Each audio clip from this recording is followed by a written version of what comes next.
Essa é a Web Rádio para quem ama Jesus. Então, Diego, é uma honra estar aqui com você, levando a palavra do Senhor a mais e mais pessoas que estejam dispostas a ouvir, a pessoas que, mesmo não sendo evangélicas, estão dispostas a ouvir da palavra do Senhor e tentar entender qual o plano do Senhor na vida de cada um.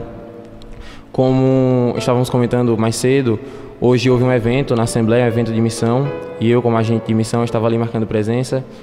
A segunda conferência de missão da Assembleia de Deus daqui de Tobias Barreto.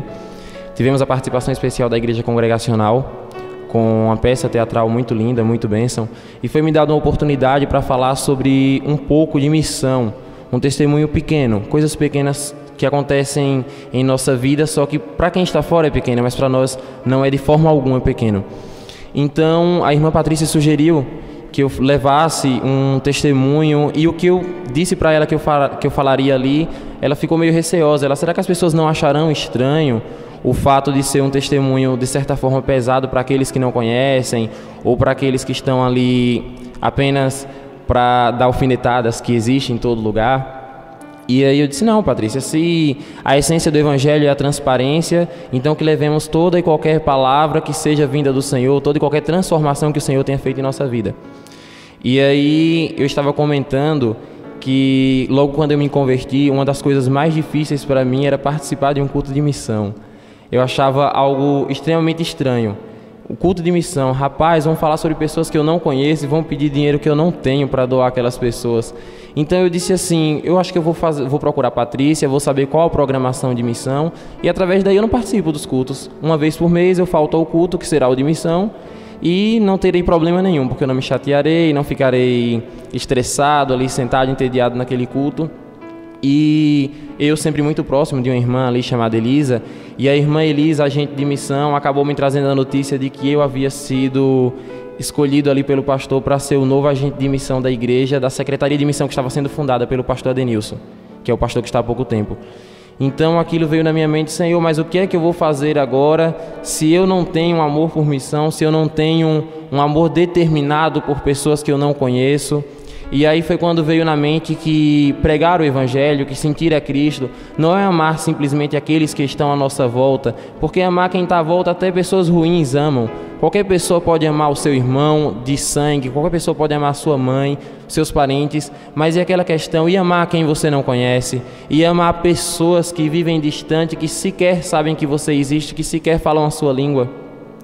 E aí eu entreguei ali um versículo que fala muito ao meu coração sobre missão diretamente, que está em 1 João capítulo 2, versículo 2, e que diz: e ele é a propiciação pelos nossos pecados, e não somente pelos nossos, mas também pelo de todo mundo.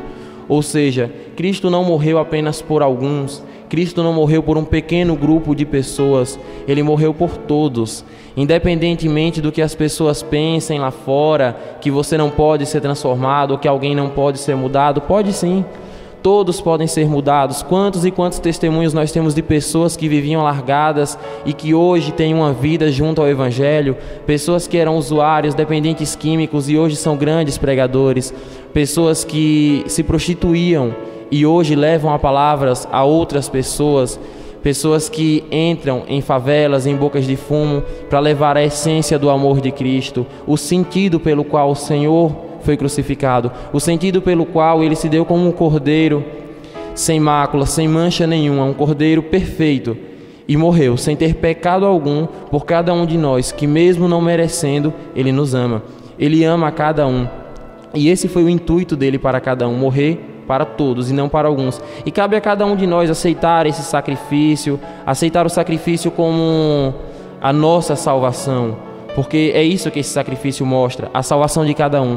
Porque sem a purificação através do sangue de Cristo, que era o Cordeiro puro, não haveria salvação nenhuma, não haveria salvação para ninguém, não haveria limpeza pelos pecados. Porque os sacrifícios feitos pelos judeus no Antigo Testamento, aqueles sacrifícios feitos com sangue de animais, eram um sacrifício que servia, digamos que apenas para acobertar, apenas para apagar o pecado por um tempo, deixar ele silenciado, e não para limpar dos nossos corações. E aí vem o Cordeiro perfeito, Cristo, e morre por todos, todos aqueles que já viveram no passado, os que vivem no presente e os que ainda virão a nascer. Cristo morreu por todos, independentemente de raça, cor, etnia, independentemente de tudo. Cristo morreu por todos. Cabe a cada um de nós servirmos da forma que Ele nos ensina em Sua palavra. Então, Diego, como a própria pergunta diz, a primeira experiência é algo incrível, porque você não sabe de nada, você não entende de que forma Deus trabalha, então você é basicamente um cego dentro do mundo cristão. E assim que me converti, recebi uma oportunidade de emprego, qual eu estava precisando muito, só que ao aceitar essa oportunidade de emprego eu teria que abdicar do tempo de ir à igreja. Eu precisaria excluir o tempo de ir à igreja, deletá-lo e passar a trabalhar nesse período, porque esse trabalho exigia exatamente esse tempo. E aí eu fiquei pensativo quanto a isso, fui ao primeiro dia, que era justamente no dia de domingo, e a mãe de uma irmã de lá da igreja, muito próximo minha, a irmã Nice, ela mandou um recado pela filha dizendo que eu não aceitasse aquilo ali, pois era um laço do inimigo. Que o inimigo trabalha dessa forma, que ele incentiva as pessoas a não irem à casa do Senhor e que ele traz formas que induzam você a não ir sem que você perceba que está abandonando os caminhos. E aí o irmão Daniel veio e falou a mesma coisa e me trouxe o versículo que está escrito em Mateus, capítulo 6, versículo 33, que diz: mas buscai primeiro o reino de Deus e a sua justiça, e as demais coisas vos serão acrescentadas. E eu fui para minha casa, não sabia exatamente o que estava acontecendo, se era realmente aquilo. Eu estava precisando do emprego, e agora, será que o emprego era uma porta que Deus tinha aberto ou era um laço do inimigo para mim não ir à igreja? E aí eu orei, me ajoelhei, orei, clamei a Deus que Ele revelasse a vontade dEle, que Ele revelasse, e que dependendo do que Deus quisesse para a minha vida, ali eu faria, ou permaneceria nesse determinado emprego ou não permaneceria. E quando eu abri a minha Bíblia, eu acabei dando por conta que um dia antes, sem perceber, eu tinha acabado de marcar o versículo o qual o irmão Daniel tinha me entregado: mas buscai primeiro o reino de Deus e a sua justiça, e as demais coisas vos serão acrescentadas.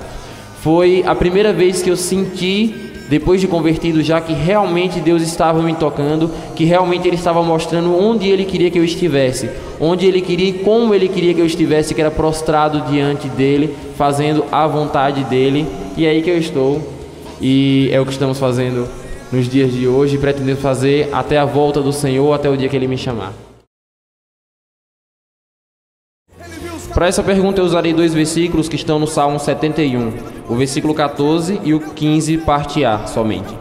Mas eu esperarei continuamente e te louvarei cada vez mais. A minha boca relatará as bênçãos da tua justiça e da tua salvação todo dia. Ou seja, o louvor é uma forma de engrandecer, de adorar ao Senhor, mas também é uma forma de levar a palavra, também é uma forma de tocar pessoas que lá fora precisam. O louvor não é simplesmente algo que faremos dentro da igreja, intimamente para Deus. É algo que faremos lá fora também, para as pessoas que ouçam as letras desses louvores, pessoas que possam entender o que o Senhor fez em cada um de nós através da letra desses louvores, que hoje em dia temos uma grande variedade de ritmos, então não há desculpa para você dizer que não gosta de louvor. O louvor é uma das essências de adoração ao Senhor. Então adoramos através do louvor e ao mesmo tempo evangelizamos através do louvor, através de lindas letras e pessoas no mundo que se converteram através do louvor. Simplesmente que um dia também não conheci, que eu não nasci em lar evangélico, eu não nasci em um berço cristão, e que para você conhecer a Deus, conhecer a Ele não é algo difícil, servir a Ele não é algo difícil. O inimigo tenta impor nas nossas mentes que a partir do momento em que você aceita a Cristo, você vai se tornar isolado, você vai se tornar um excluso.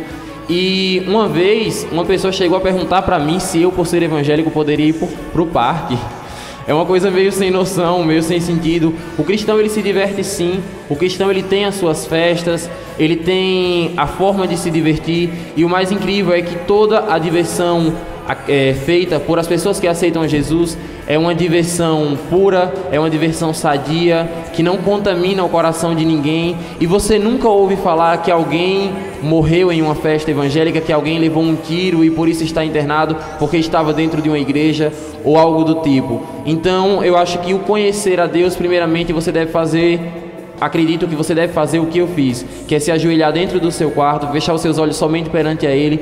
Não necessita você chegar para alguém de uma determinada denominação ou religião e perguntar especificamente para ela. O que você precisa fazer é perguntar diretamente a Deus. Ele tem a resposta para tudo. Você se ajoelha no seu quarto, você se prostra perante a Ele e diz: Senhor, aqui estou, disposto a servir ao Senhor e que o Senhor faça a tua vontade em minha vida. E peça discernimento do Espírito Santo para ler a Bíblia. A partir do momento que você começar a ler a palavra do Senhor, a partir do momento que você crê nele, que você lê a palavra e que você traz Jesus para a sua vida como direção, como o Consolador, como tudo, você terá tudo, porque o Pai é o Criador de tudo, Jesus consumou tudo para cada um de nós, então tudo está no Pai, tudo que é positivo está no Pai. Então se você quer ter uma vida de felicidade, uma vida plena na graça do Senhor, sabendo para onde irá depois da sua morte, ou sabendo para onde irá quando os fins dos tempos chegarem, o caminho é Jesus, é o caminho, a verdade e a vida, e ninguém vai ao Pai senão por Ele.